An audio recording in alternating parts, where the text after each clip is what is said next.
31 ને લઈને સુરત શહેર ઝોન 1 દ્વારા ઝોન 1 માં આવેલા વરાછા, કાપોદ્રા, પૂણા, સારોલી, સરથાણા પોલીસ સ્ટેશનના DCP Bhaktibhai Dabhi, ACP PK Patel, ACP Vipul Patel, PI RB Goja, PI MB Asura, PI Maheshbhai Nayak, PI Sandipbhai Vekariya, PI Minaba Jhala અને તેની ટીમ સાથે હરેક વિસ્તારમાં ચેક પોસ્ટ ઉપર ચેકિંગ હાથ ધરવામાં આવ્યું।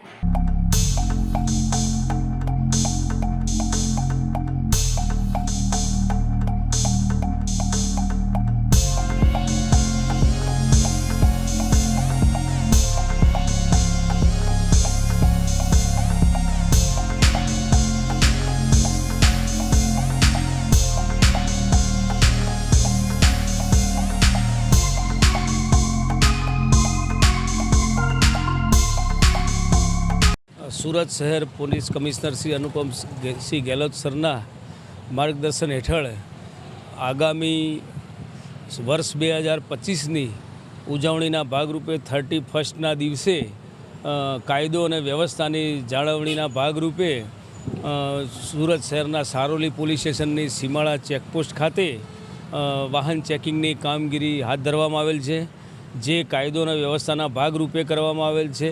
અને જ્યારે 31ની ઉજવણીમાં અમુક વ્યક્તિઓ પોતે ગુજરાતમાં પ્રોહિબિશન એક્ટ હોવા છતાં ડ્રિંક કરી અને રોડ ઉપર નીકળતા હોય તો એના અનુસંધાને એ પણ ચેકિંગની કામગીરીમાં હાથ ધરવામાં આવેલ છે। અને જેમાં ડ્રિંક એન્ડ ડ્રાઈવના કેસો તેમજ ડ્રિંકિંગના કેસો પણ ની કામગીરી પણ કરવામાં આવનાર છે ચેકિંગ દરમિયાન।